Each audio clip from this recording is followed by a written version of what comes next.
성경 말씀 골로새서 2장 11절 12절 두 절 말씀을 보겠습니다. 골로새서 2장 11절과 12절.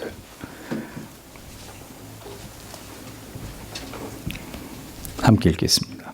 또 그 안에서 너희가 손으로 하지 아니한 할례를 받았으니 곧 육적 몸을 벗는 것이요 그리스도의 할례니라.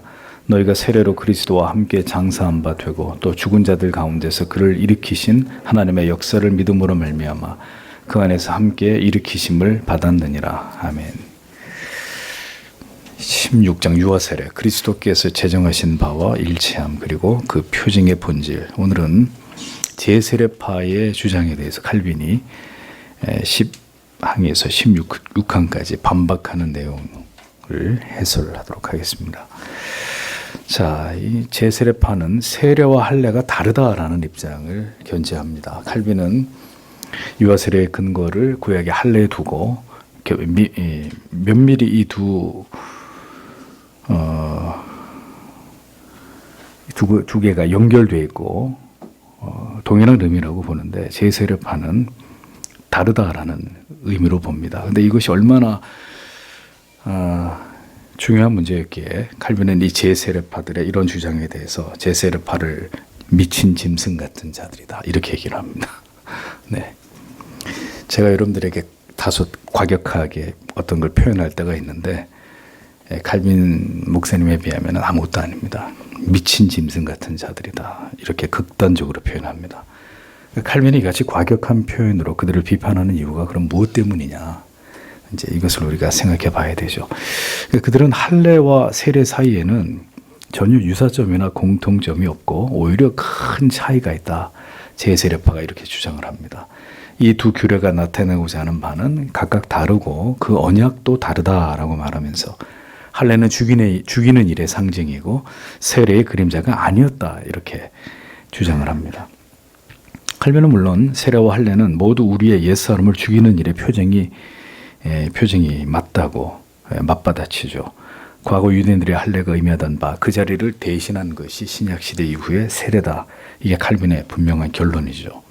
제세례파들은 유대인들을 짐승과 같은 자들로 묘사하면서 하나님과 그들과 맺은 언약 자체를 부정해버립니다. 따라서 유대인들이 모두 하나님의 멸망 속으로 사라져버렸다면 그들과 맺은 약속인 할례도 무의미하다 이렇게 보는 겁니다. 할례는 하나의 문자적인 표징일 뿐이고 그 약속은 지극히 세속적이다 이렇게 제세례파는 폄훼합니다.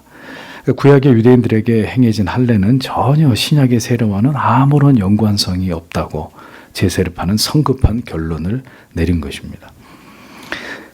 구약의 모든 법과 의식이 폐지되었다 하더라도 우리가 신명기나 레위기를 통해서 신앙의 규범과 여호와 하나님을 경외하는 정신과 원리를 배워야 하듯이 구약의 모든 법과 제도가 오늘의 우리들의 신앙에서 뭘 의미하고 어떤 영적 유익이 있는지를 성도는 이것을 분명히 살펴야 합니다.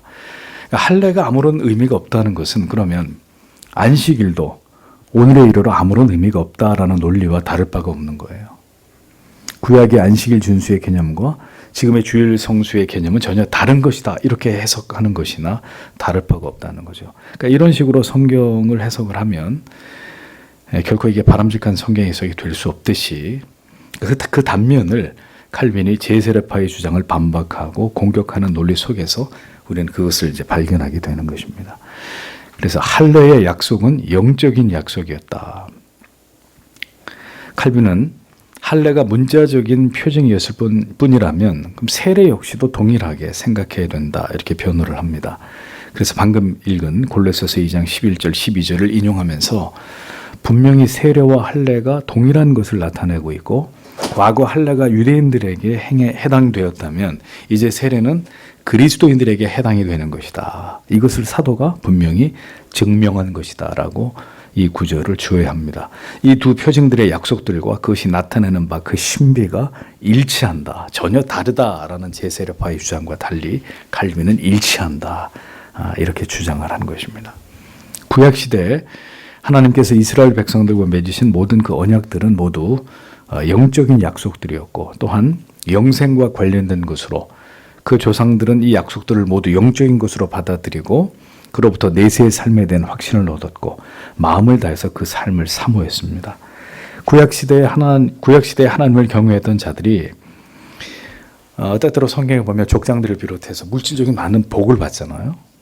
그러니까 그 물질적인 은택들을 통해서 결국 영적인 내세의 영원한 약속에 대한 소망을 확증하시기 위함이었다라는 것을 절대로 칼빈은 간과해서는 안 된다라고 얘기합니다.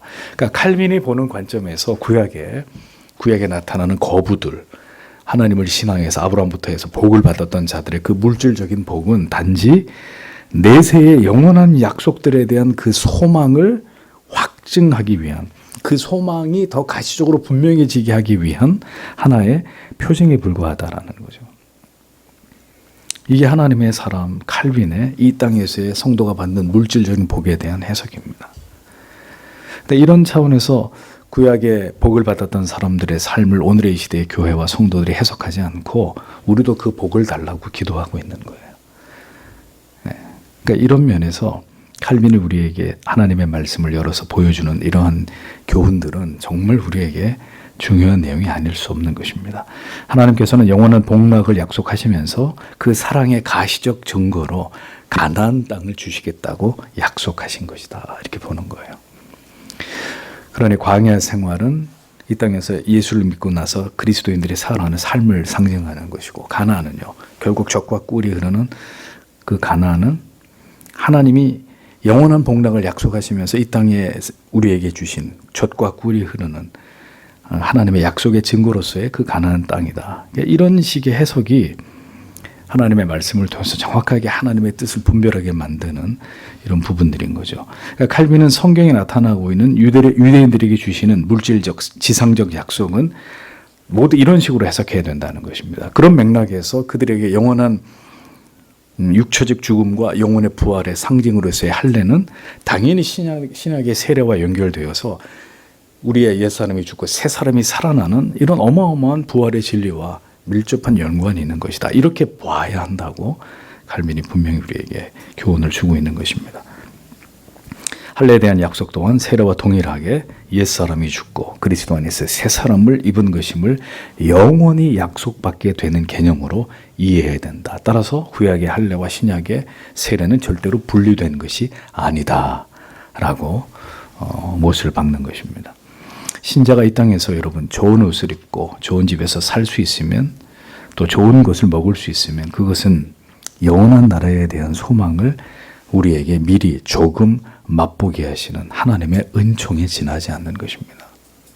그래서 그런 것들을 세상에서 누리면서 하늘나라에 가면 얼마나 더 하나님이 우리에게 복된 것으로 우리의 새하늘과 새 땅에서의 그 삶을 얼마나 더 영광스럽고 찬란히 빛나고 아름다운 것들로 하나님이 우리에게 주실까, 이것을 생각하는 것이 우리에게 모든 물질적인 풍요를, 이 땅에서의 우리가 누리는 것들의 즐거움을 주신 이유인데, 거기까지 가지 못하고 그저 이 땅에 있는 것에 오늘도 목숨을 거는 그런 이제 신앙의 내용은 전혀 진리가 우리에게 말씀하고자 하는 바가 아니라는 것이죠.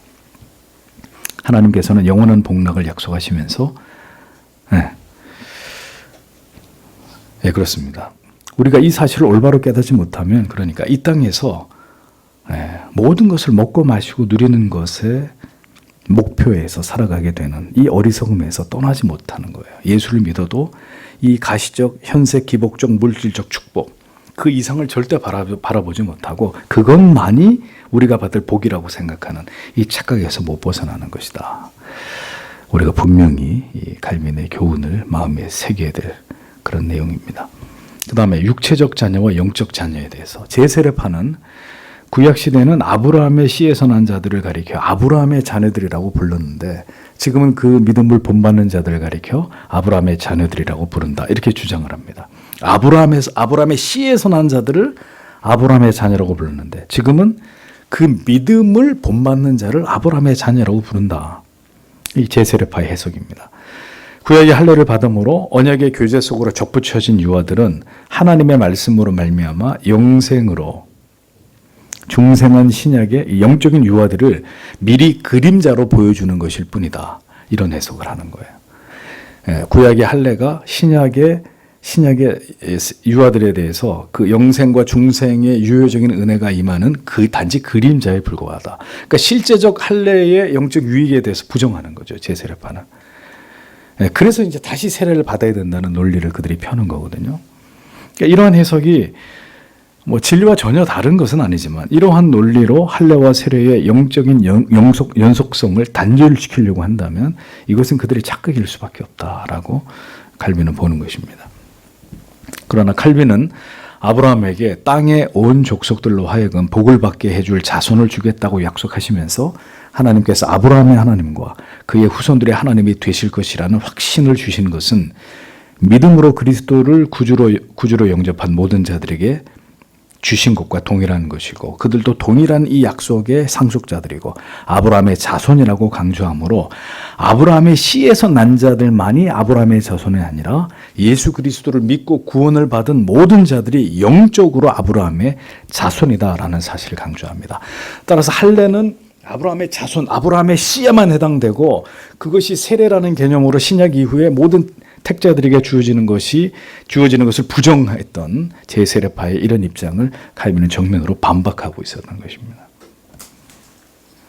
아브라함의 믿음을 본받은 육체적인 자손들만이 아브라함의 자손이 아니라 주 예수 그리스도를 구주로 믿는 모든 자들, 유대인들뿐만 아니라 우리처럼 이방인들까지 모두가 영적으로 아브라함의 자녀다라고 칼빈은 결론을 내립니다. 자, 이런 맥락에서 아브라함은 모든 믿는 자들의 조상이라고 칼빈은 설명을 하는 거예요. 주님께서 부활하신 이후에는 모든 하나님의 택하심을 입은 백성들과 나라의 개념이 이제 모든 나라와 열방 가운데로 확대됐지 않습니까? 주님이 오시기 전에는 유대인들, 그들만이 선민, 하나님의 택자, 하나님의 기업을 물려받은 자들로 이렇게 이해를 하지만 신약 시대 이후로는 그 하나님의 나라와 백성들의 개념이 이방에 모든 하나님의 말씀이 예수 그리스도의 복음이 전파되고 예수 그리스도를 구주로 믿는 모든 나라와 열방들이 전부 다 하나님의 나라와 하나님의 백성으로 확대됐듯이 그러니까 모든 믿는 자들의 조상의 개념으로 역시 아브라함, 이삭, 야곱을 거론했던 것입니다. 그러니까 유대인들만의 조상이 아니라 모든 믿는 자들의 조상이다 이렇게 보는 거죠. 우리의 이 개혁 신앙을 따라간 우리의 조상들이 영적인 계보 속에 우리의 믿음의 선배라고 우리가 믿듯이 같은 개념으로 그렇게 본 것입니다. 구약에서는 오직 선택적으로 이스라엘 백성만 선민으로 간주하고 그들과만 하나님이 제한적으로 교제하고 교통하고 그들을 하나님의 소유된 백성으로 부르셨다고 이렇게 봅니다. 그리고 그러한 은총의 상징으로 그들에게 할례가 주어진 것이다. 그 상징을 통해서 하나님께서 그들의 구원의 주인이심을 가르치신 것이다 라는 거죠. 유대인들이 이로써 그들의 마음에 영생의 소망을 갖게 됐습니다. 그런데 여기서 끝나버리면 이제 그 할례가 구원받은 하나님의 자녀의 표징으로서의 세례와 아무런 연관성이 없어지는 겁니다. 그런데 이제 그 구원받은 하나님의 택자의 개념이 모든 열방과 나라로 확대됐기 때문에 이제 그 선민 이스라엘의 개념은 구약 속에서 사라지는 것이고 그 그리스도 예수를 구주로 믿은 모든 하나님의 백성들이 선민의 개념, 택자의 개념 속으로 다 들어오게 된 것이죠. 그런 차원에서 세례는 여전히 유효한 구약의 할례와 전혀 다를 바가 없는 구원의 인침으로 보는 것이 합당하다. 이게 이제 칼빈의 논리가 되는 것입니다. 그래서 신약시대 이후로 사도 바울은 이제 이방인들도 아브라함의 자녀가 되었음을 로마서 4장 10절에서 12절에서 분명히 밝히고 있는 것을 우리가 보게 됩니다. 그런즉 이를 어떻게 여기셨느냐? 할례시냐 무할례시냐? 할례시가 아니라 무할례시니라.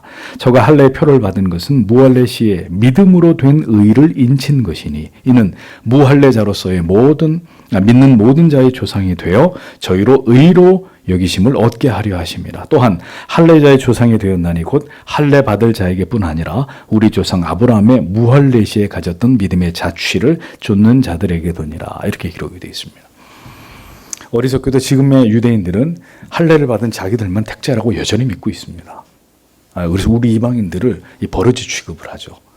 그래서 실제로 이스라엘에 가서 안식일 같은 때 이방인들과 옷깃을 스치는 것만으로도 굉장히 부정하다고 생각하는 사람이 여전히 이스라엘에 있는 주이시들입니다.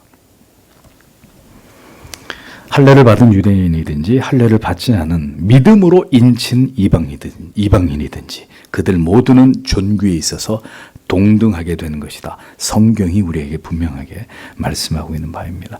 할례를 통해서 구원받은 영생하는 자녀로 인침을 받은 표징이 이제는 유대인뿐 아니라 이방인들에게까지 예수를 구주로 믿음으로 말미암은 동일한 구원의 확증으로서 세례로 이것이 대체되었으므로 이제는 모두가 아브라함의 자손들이 된 것이다. 칼빈이 명쾌하게 이것을 설명을 하고 있습니다. 아브라함은 결코 할례받은 자들만의 조상이 아니라 그러므로 주 예수 그리스도를 구주로 믿는 모든 자들의 조상이다. 성경이 이것을 분명하게 말씀하고 있는 것입니다. 자, 그러면 유대인들의 특권은 뭐냐? 14번째로 로마서 9장 7절에서 사도는 육체적으로 아브라함에게 속해 있다고 해서 다 아브라함의 자녀가 아니오. 약속의 자녀들만 그의 자녀로 인정받을 수 있다라고 분명히 가르칩니다.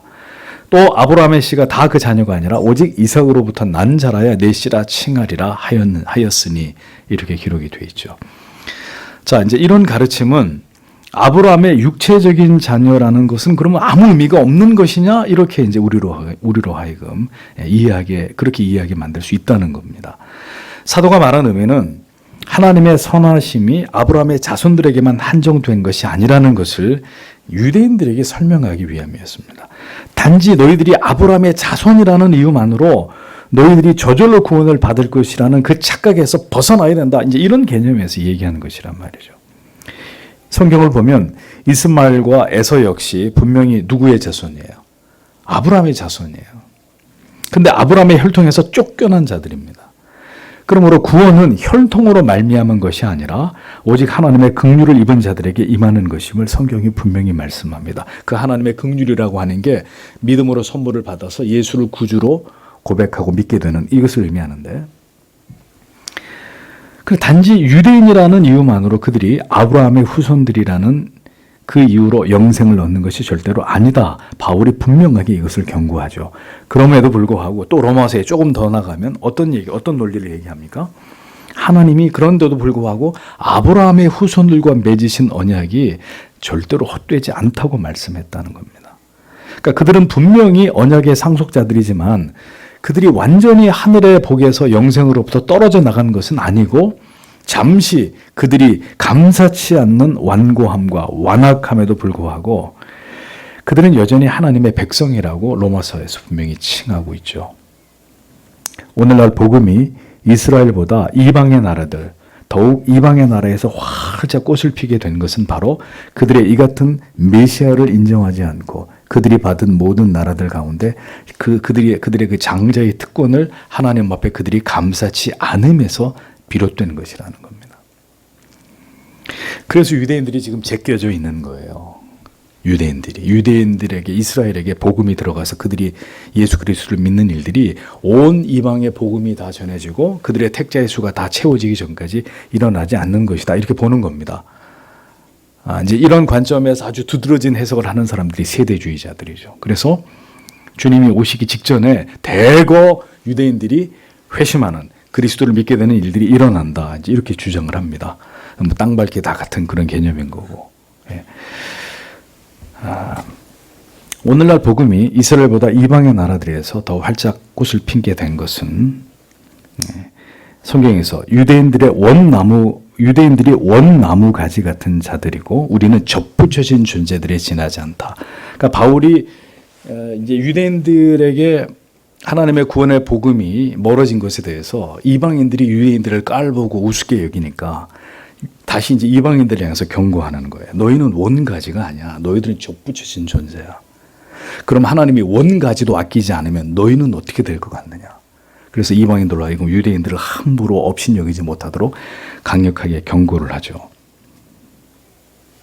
하나님이 때가 되면 유대인들 가운데 택하신 백성들을 반드시 모두 돌아오게 하실 것이다 라는 점을 강조합니다. 그래서 우리는 그것이 어느 한 시점에서 급격하게 일어난다고 보지 않고 지금 유대인들 안에서도 하나님의 택한 백성들, 메시아닉 주들이 계속 주님께로 돌아오고 회심하는 역사가 일어난다고 보는 겁니다. 마지막 때에 뭐 이스라엘 거의 대부분이 회심하는 이런 역사가 종말론적인 관점에서 일어난다 이렇게 보지는 않는 겁니다. 자, 오늘 뭐 그 얘기가 중요한 게 아니고, 그 다음에 약속의 문자적 성취입니다. 아브라함의 자손의 의미를 우리는 정확하게 이해할 필요가 있습니다. 하나님께서는 아브라함의 자손들을 그의 긍휼하심으로 받아들이기를 기뻐하셨고, 그 긍휼하심을 분명히 드러내기 위해 그것을 할례로 인치신 것이다. 자, 그렇다면 모든 교회와 성도들을 향해서도 그 하나님의 마음이 동일할 것이다라고 우리는 그것을 받아들여야 된다는 겁니다. 유대인들이 그 조상으로 말미암아 거룩하다면, 아브라함의 자손이라는 이유로 이 언약의 복을 우리가 누린다면, 그리스도의 자녀들이 그 믿음의 부모로 말미암아서 거룩하게 됨은 유아 때 그 부모의 언약의 보증으로 그들이 세례를 받아 하나님의 거룩한 자녀로 구분됨은 성경이 말씀하고 있는 바이다. 칼빈이 이렇게 주장을 합니다. 그러므로 할례를 받은 유아들은 말씀을 통한 중생으로 말미암아 생겨나는 영적 유아들을 예표하는 것을 지나지 않다라는 제세례파의 주장은 거짓이다라고 칼빈은 결론을 내리는 것입니다. 언약의 약속은 할례가 실제적인 것만큼 세례의 의미를 통해서도 매우 실제적이고 유효하고 문자적으로 이루어지고 있는 사실이다라고 밝히는 겁니다. 유아들에게 행해진 할례를 사도는 신약적 개념으로 언약의 자손이며 상속자들이라고 부른다는 겁니다. 신약에서 할례의 개념을 그렇게 그리스도와의 교제의 증거로 이해하고 분명히 해석하고 있는데도 할례와 세례의 연관성을 부정하는 이것은 중대한 오류가, 진리에 대한 오류가 아닐 수 없는 겁니다. 그러므로 제세례파의 주장처럼 예표에 지나지 않다. No, 실제라는 거지. 실제, 예표가 아니라. 우리가 이것을 받아들여야 된다라는 것입니다. 세례와 할례의 차이에 대한 주장을 반박을 합니다. 자, 처음 앞에서 밝힌 대로 제세례파는 할례와 세례는 분명 다르다 이렇게 주장을 합니다. 그들은 세례는 영적 싸움의 첫날에 시행하는 것이고, 할례는 육체를 죽이는 일이 끝난 제8일에 시행하는 것이다 이렇게 선언하고, 그래서 할례는 육체를 죽이는 일을 예표하고 세례는 장사를 지내는 일이다라고 표현하는 이 모순을 보인단 말입니다. 그러면 영적인 싸움의 첫날에 죽어야 한다는 의미가 되는 거죠.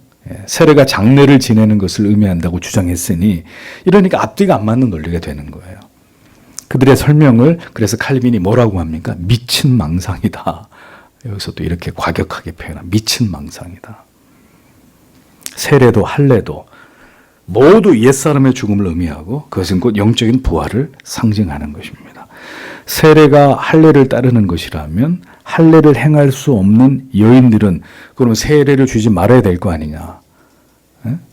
이렇게 주장하는 그들의 논리에 대해서 할례를 통해서 이스라엘 백성 전체를 거룩하게 하고자 하는 의도였다면, 할례를 받지 않은 여성들도 그의 남편들이 할례를 받은 것을 통해 할례의 동반자로서의 그 은택을 입는 것이 마땅하듯이 세례를 여성에게 행하는 것은 전혀 문제가 되지 않는다. 이 부분에 대해서도 칼빈이 이렇게 멋지게 반박을 하는 겁니다.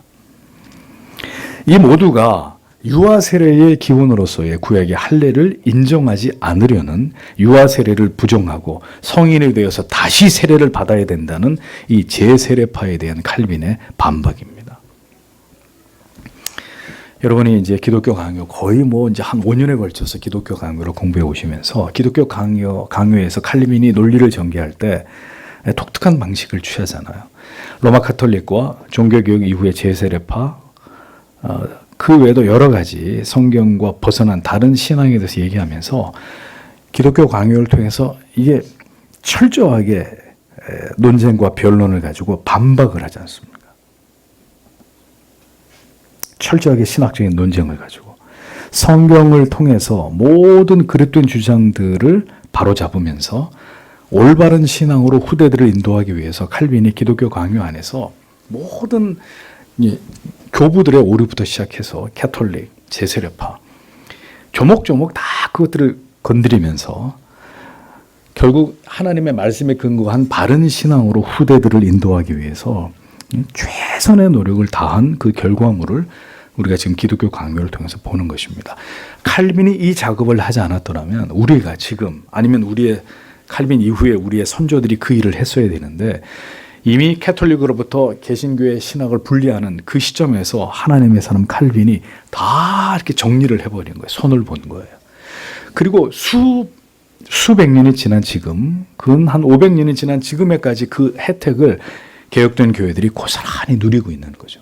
이 정확한 판단력을 가지고 여전히 우리가 어떠한 사안들을 캐톨릭의 잘못된 신학을 비롯한 여러 세례와 세례와 성만찬에 있어서의 이런 모든 오류들을 바로잡으면서 이 모든 것 속에 담겨 있는 하나님의 뜻이 무엇인지를 철저하게 이렇게 규명할 수 있는 이런 유익을 지금 우리가 얻고 있는 것이라는 거죠.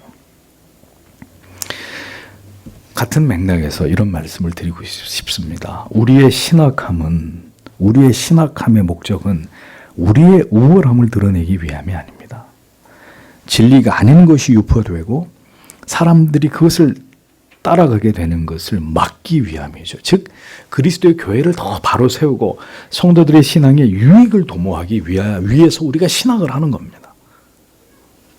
목사든 신학자든 때때로 성도님들이 이렇게 신학적으로 하나님의 바른 뜻을 이해하려고 하는 것은 바로 그 이유 때문입니다.